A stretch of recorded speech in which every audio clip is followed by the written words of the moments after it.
temporada de 2002 da Kart World Series se iniciou com a ausência da Penske, que se mudou para a IRL, muito em parte por conta da Indy 500 e da pressão da Philip Morris. A categoria enfrentava graves problemas financeiros, mas poucos imaginavam que aquele ano seria o derradeiro. Ganassi e Newman Haas eram apontadas como as grandes favoritas e assim foi durante todo o ano, com Forsythe e Green muito próximas a ambas. Após 4 vencedores diferentes nas 4 primeiras etapas, Cristiano da Mata emendou uma sequência de 4 vitórias em Laguna Seca, Portland, Chicago e Toronto. Como o equilíbrio marcou quase toda a disputa, com 9 vencedores diferentes por todo o ano, da Mata manteve-se na ponta da tabela por toda a temporada e garantiu o campeonato após vencer sua 8ª corrida em Miami, quando restavam 3 provas para o fim do campeonato. Foi o fim do jejum de 9 anos da Newman Haas, de 7 anos da Lola e o primeiro título da Toyota em uma categoria internacional desde o WRC de 94. Quinta-feira, 26 de outubro de 2023, e esta é mais uma lembrança de quinta.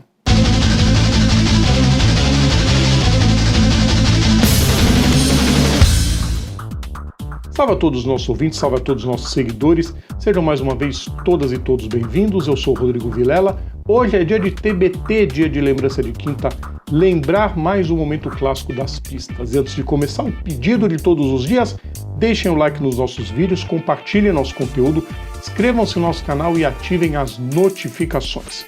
Durante o ano, ficou notório que a Reina havia perdido o brilho. Monum, Green e Andretti migraram para os chassis Lola durante o decorrer das corridas. Antes fosse esse o único baque.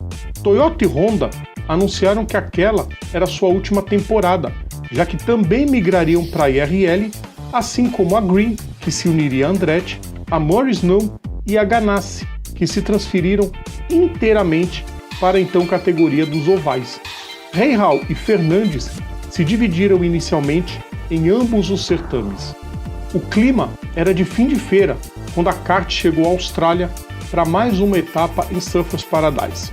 Nos treinos, o domínio foi dos brasileiros e isso se confirmou na classificação, com da Mata na pole, tendo Bruno Junqueira em segundo e Tony Kanaan em terceiro. Dario Franchitti e Patrick Carpentier, que brigavam diretamente com Junqueira pelo vice-campeonato, ficaram apenas em 8º e 15º respectivamente. O domingo amanheceu com muita chuva e notava-se nas voltas de alinhamento dos carros que o spray estava bem acima do recomendável, mas a direção de prova autorizou a largada assim mesmo. Quando a bandeira verde foi agitada, era como se uma neblina tivesse tomado conta da pista, tamanha a falta de visibilidade. Daí para o caos era questão de segundos, e foi o que aconteceu. Jimmy Vasser, da Rahal, tocou com Adrian Fernandes. Imediatamente os pilotos que vinham atrás começaram a diminuir a velocidade, mas como a visibilidade era nula, pouco adiantou. Michael Andretti encheu a traseira de Carpentier e o carro do canadense foi arremessado contra o de Vasser. O estadunidense virou perigosamente de cabeça para baixo, mas o pior ainda estava por vir. O último colocado no grid, Mário Domingues, já vinha acelerando ao máximo e, sem ver nada, acertou o Tora Takagi. O carro do japonês foi arremessado de forma até assustadora contra o bólido de Fernandes e, por sorte, não atingiu a cabeça do mexicano.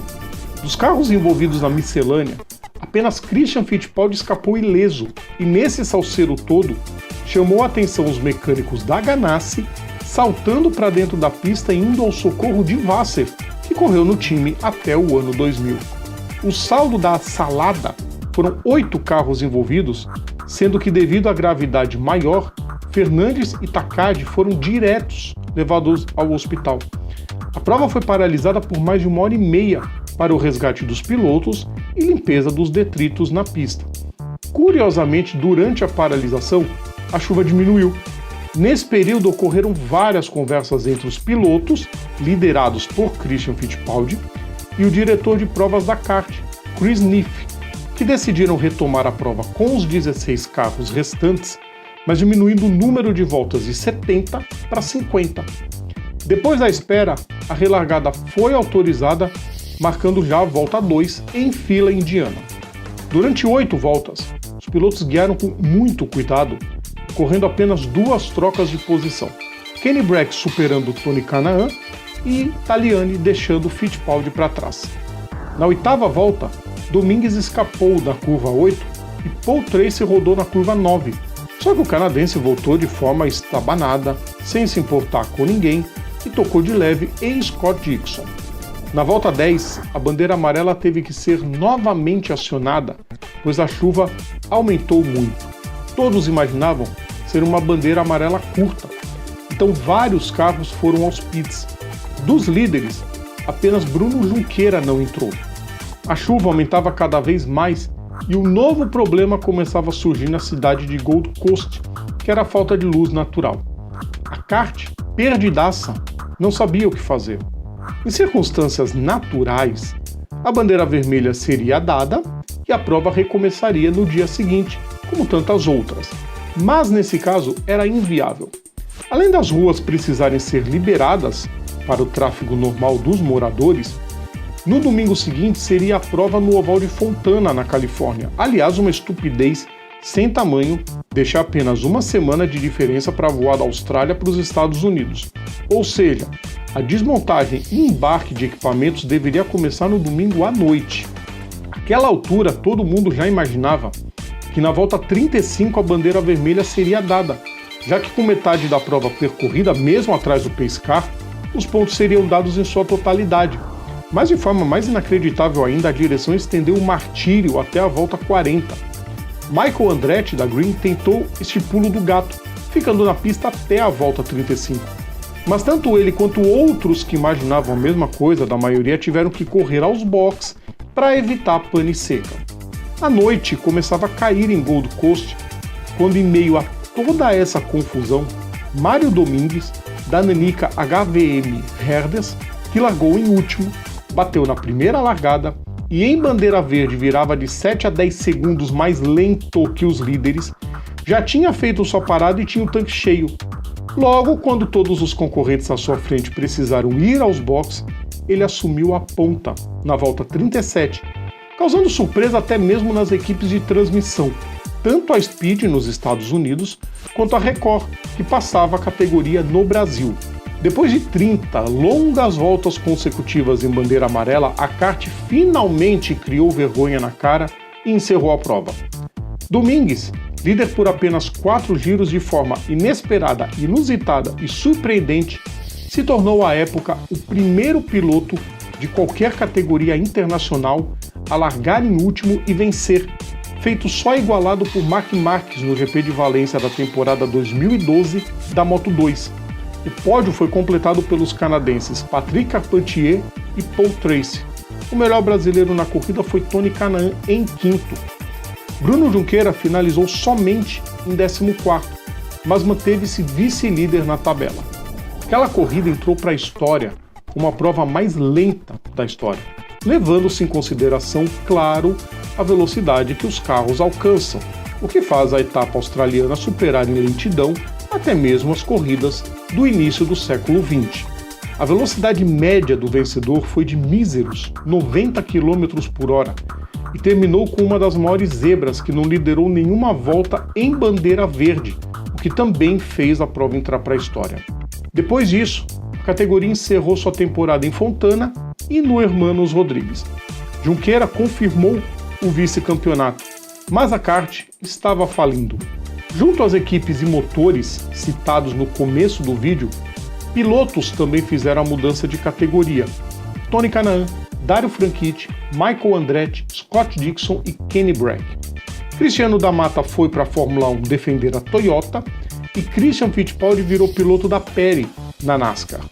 Milagrosamente, os proprietários conseguiram uma salvaguarda e a categoria foi rebatizada como Champ Car, com motores Ford e pneus Bridgestone para todo mundo, durando até 2007, última temporada antes da reunificação com a IRL. Surfers Paradise manteve-se na categoria e sediou em 2008 sua última prova de forma extra-campeonato, e atualmente seu traçado original não poderia mais ser utilizado porque o trecho sul das ruas, que contemplava as curvas 2 até a 5, está ocupado por linhas de VLT, mas a pista segue sendo utilizada pelas supercars, com um trecho menor que corta da antiga segunda chicane direto para a curva 6. Mais bem que a IndyCar podia voltar, mesmo com uma pista menor, porque faz uma falta danada. E tem gente que ficou com raiva do GP da Bélgica de 2001, aquelas 2 voltas atrás do safety car para poder contar como corrida dada. Surfers Paradise sempre inventou esse tipo de problema com chuva. Acho que quase 40% das provas em Surfers Paradise tiveram algum tipo de problema com o clima. E eu me lembro de assistir essa corrida e ficar enervado com a falta de decência, a falta de atitude da direção da kart em tomar uma posição. Que fosse, olha, nós vamos parar a corrida agora, faz depois da temporada acabar, a gente termina essa, faz qualquer coisa. Mas a estupidez reinava naquela época na categoria, totalmente perdida, totalmente sem rumo, e a gente vê hoje a IndyCar com um plano, mesmo que muitos discordem, mas traçando o seu plano, seguindo ele rigorosamente, corretamente e decentemente. Uma outra pista que a gente sabe poderia aparecer no campeonato, mas isso é outra história, mas seguindo um plano para nunca ter que dar um passo atrás. E não era o que acontecia na kart, principalmente na época 2001/2002. E, bom, aquela prova tinha que entrar, né, pessoal? Aquela prova, ela tinha que aparecer aqui no quadro. 75% do tempo disputada atrás do pace car, sob bandeira amarela. O vencedor largou em último e venceu.